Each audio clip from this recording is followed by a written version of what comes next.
Sénégalais yi moom la ñuy xaar te gis naa ne aussi bu mu ko annoncé yaakaar judduwaat na. parce que quand je dis yaakaar judduwaat na c'est pas une mesure effective hein. C'est un projet bon c'est lu ñuy séntu la en fait donc c'est une prévision. léegi nag prévision boobu aussi lu ñuy njort noonu mën nga ko gëm parce que éléments yi tax loolu mën am éléments yi ñu ngi fi. parce que lii tax tey li ngay jënd. wala ngay utiliser wala ngay consommer lu tax muy cher te mënoo ko maîtriser. mooy tey bu fekkente yow du yaa koy defar wala bu fekkente ni lu ëpp li koy defar jógewu ci yow. par exemple tey téléphone bii d'accord man mënuma fixer prix bi. du cuun mooy fixer prix cuun defarul. cuun lu mu ci am rek mooy jënd. kon kiy jaay ki koy defar moom mooy xool. lim ci def batterie bi ñaata la ko dikkee.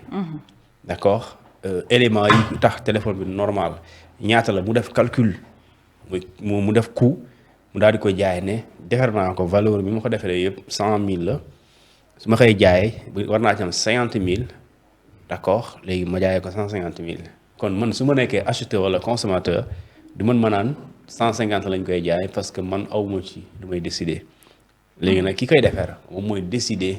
ñaata la koy jaayee yow nag boo jëndaate yowee xool na koy jaayaate et loolu moo tax Senelec aussi c'est un peu courant aussi c'est un peu ça parce que ñun certes dañuy produire électricité mais tey production boobu dañuy lu ci ëpp Senelec da koy def mais lu ci ëpp ay lu ñu tuddee ay lu ñu tudd comment on appelle ça encore ay centrale privée la par exemple di nga dégg centrale bi Samuel Sarr moom te mu indi coow li ngay dégg fan yi sax ñu tudd ko mooy African Energy AE African xaw ma lan énergie am nañu ko West Africa Energy voilà waaye West African Energy il y a d'autres plutôt centrales yoo xamante ni tantôt c'est des centrales solaires centrales éoliennes Senelec moom mooy distribuer c'est Senelec moo am lu ñu tuddee l'exclusivité amul benn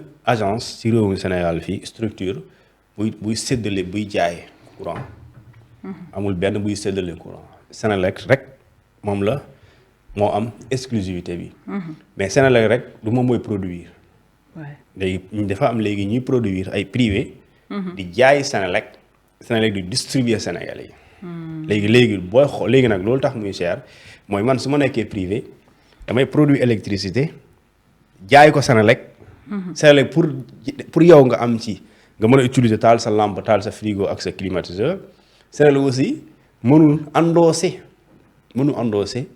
tous les coûts d'abord de la production ba mu jëndee ci centrale privée bi et pare yow bëgg lu la neex yow sénégalais bi et pare mu oyofal ko mënul nekk léegi nag loolu soo ko bëggee rek la ngay fexe ba bu fekkente da ngaa am lu ñuy tuddee gaz nga am pétrole day tax li nga xamante ni moom mooy électricité parce que électricité dafa am ay éléments yu concourir pour mu disponible. Donc loolu y a ce qu'on appelle la transformation y a la production et loolu fekkente da nga am gaz am pétrole mën na wàññi mën na jouer ci li nga xamante moom mooy la baisse du coût loolu ça c'est impératif. léegi bu fekkente ne aussi Senelec à la place d'acheter à la place ñu koy produire certes mënoo produire lépp mais bu fekkee lu ci ëpp yaa koy produire mën nga jouer sur le coût pour le consommateur sénégalais lambda bi nga xamante ni moom courant la kii la yor ay lampe la yor ay téléviseur yorul climatiseur yorul ay cuisinier yorul matériel électroménager mais mu ngi yor benn équipement modeste quoi boo xamante ni comme tout sénégalais naturel sama télévision famille bi ñooy seetaan fii ci des amul ay y a pas de cuisinière amul réfrigérateur amul absolument rien tout ce qu'on a c'est juste benn téléviseur bi wax donc dañuy gis ne donc dans tous les cas su boobaa Sénégalais bu bëggee subventionner état bu bëggee wàññi mu yenu lu diis li pour sénégalais bi gis ci boppam il faut que moom mu am lu ñu tuddee monopole wala pas le monopole parce que monopole day xaw a doy waar mais il faut mu am une maîtrise n'est-ce pas de ce qu'on appelle de la production d'électricité maintenant c'est produire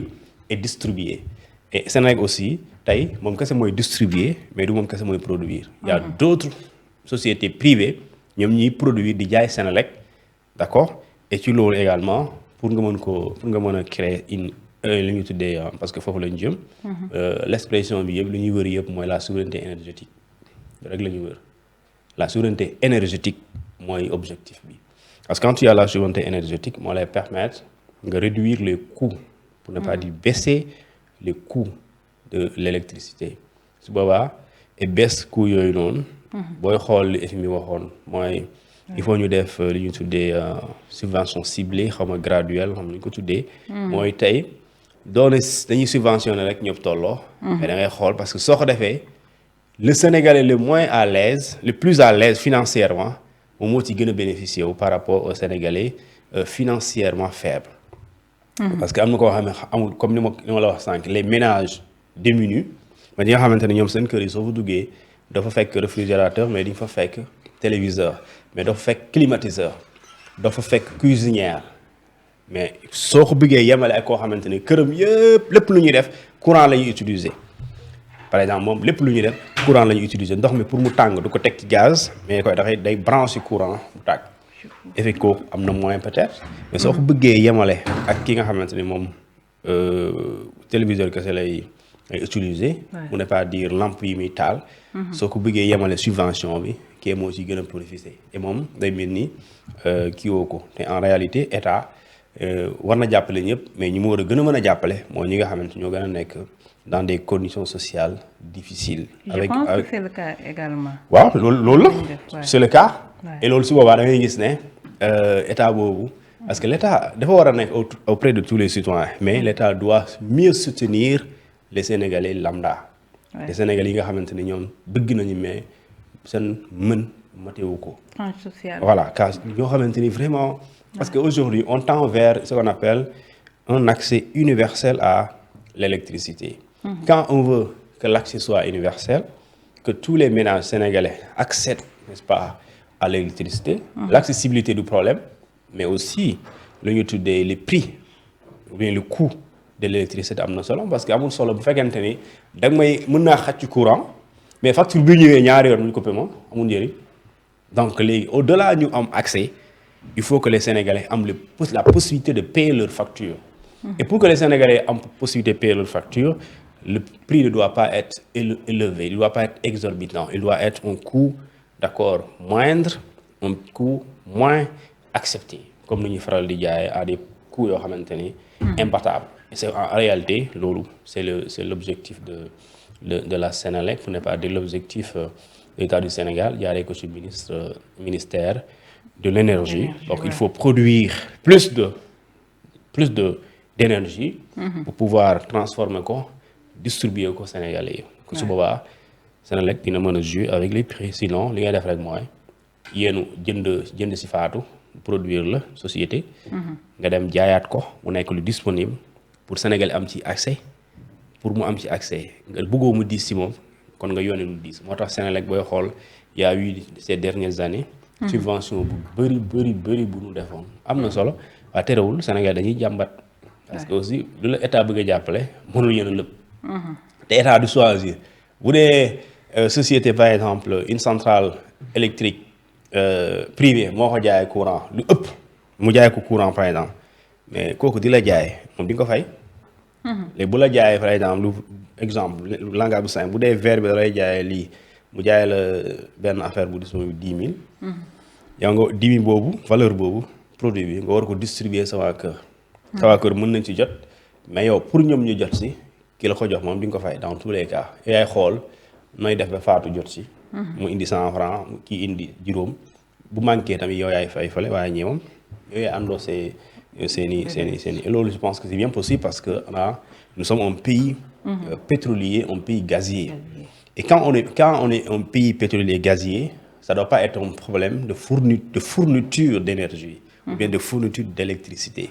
Parce que yenn réew yi pour ñu am lu ñu tuddee possibilité de gérer maîtriser coût ak prix yi dañuy fexe ba am lu ñu tuddee une souveraineté énergétique. moo tax le mot souveraineté du mot vain. C'est-à-dire que c'est la souveraineté à tout point de vue économique, politique, financière, militaire, et culturelle d'ailleurs même. Et cinématographique.